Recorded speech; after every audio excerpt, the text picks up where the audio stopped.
So we're past the halfway point, and this is gonna sound obvious, but it's been a learning experience. I've gone from sporadically making videos to making a video every single day this month, without fail. And honestly, I didn't think I'd even get this far. Through doing some of my writing projects, I've learned recently that I can only keep these things up for about 10 days. And after 10 days, I start to kind of let go, let the discipline deteriorate a bit, give myself a few days off, and then it's just really hard to get back in the flow of things. But with doing VEDA, and I think particularly because I have this backlog of video footage that I need to turn into something, I've actually been able to motivate myself to get it done, because I don't necessarily have to be making a new video from scratch every day. I've actually been looking forward to taking my old footage and actually using it. Hank Green talks about the notion of brain crack, like these projects that you just keep thinking about and don't actually do anything with. And that's what a lot of these things have been for me. So it feels really, really good to actually, get them done. This is reminding me why I do this and why I think it's fun. I'm sure I said something to that effect last week, or however long it was ago.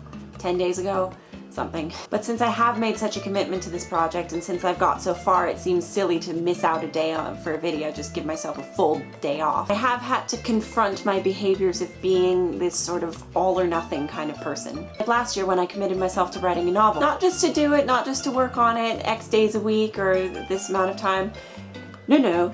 I had to do it as NaNoWriMo, as in write 50,000 words in 30 days in November. For the first 10 days, it was fine, but I got about 12,000 words in before I completely exhausted myself and said to myself, okay, you know what, put that to the side, that's for later. And in October of last year, I started at the Writers Lab with the Soho Youth Company at Soho Theatre, meaning that I've been writing a play since last fall. And I could have taken my time writing it bit by bit from October, but no, I did the whole first draft in about a month, writing pretty much one scene per day. That is, until I tired myself out and took a few days off and then scrambled to finish. The deadline for the second draft is coming up next month, and I'm a bit worried that I might race to the finish with this one as well, so I'm trying to plan not to do that. And the pressure is really on, because not only is this a story that I've always wanted to tell, but it will be submitted to some competitions this summer, so I'm a bit anxious for that. And I really want to do it justice, But the way my life is structured with work at the moment is very unpredictable. From the nature of my job, my hours change every week is different, which I think has fueled my inclination to do these slapdash sprints at all these big projects. Do a video every day, write every single day, no break. It can get a bit exhausting.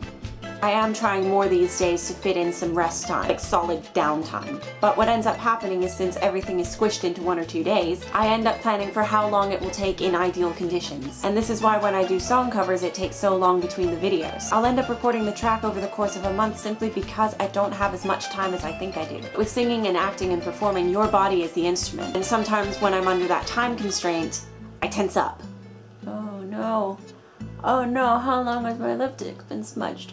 Oh no. How did that happen? And especially with the a cappella videos, since I'm singing every part, there is that pressure to get everything really perfect. And if I tense up or get angry with myself or frustrated with myself, the sound is not going to be as I want it. I won't be able to hit some notes, I'll go sharp, I'll go flat, there will be the wrong tone to my voice. And I have really noticed a difference in my singing since I was diagnosed with asthma. It is a lot harder for me to do what used to be so easy. And I think that also feeds into the fact that part of my job is a lot of talking, and I have picked up some bad vocal habits. Somewhere down the line I was told that as a woman you should lower your voice to be more authoritative, which is a concept that in and of itself I'm a bit ambivalent about, but I'm a soprano, my voice isn't meant to go very, very low. So if I rest my voice in this register, I end up doing a lot of vocal fry, which in the long run is not that great for it. And this is something I noticed when I was compiling all the videos for my 100th video, is that I used to speak a lot higher. Maybe it was a quirk of sound quality, but I do feel like my voice up until about 2012, I was comfortably using the higher register of my voice more often. And even now I'm consciously trying to use my natural high register. It just feels better, but my voice wants to sit lower. And it's harder for me to do that with good technique, because that's just not where it naturally sits. And that all feeds back into the recording of the a cappella videos taking a lot longer than I always planned for. But it also feeds into just any kind of singing. I just find it's a lot more difficult to do because I'm having to mitigate so much of the phlegm buildup and just vocal strain that I have become used to over the course of the past 2 years. And so then I'm finding myself wanting to take even more time to focus on my vocal health and actually getting my singing voice back up to par, because it's a big part of who I am, and I feel noticeably more stressed when I'm not singing regularly. But then I have these thoughts like, okay, well, when I'm done this big project, then I'm going to focus completely on this. It's that all or nothing thing again. And I feel like this is a struggle that maybe many people who like to do multiple things have. I write, I act, I sing, I make things, I like to talk about things, and I try to combine it all into this channel so that I have one creative outlet for it. And lately my instinct in my workflow is to completely compartmentalize, but it ends up being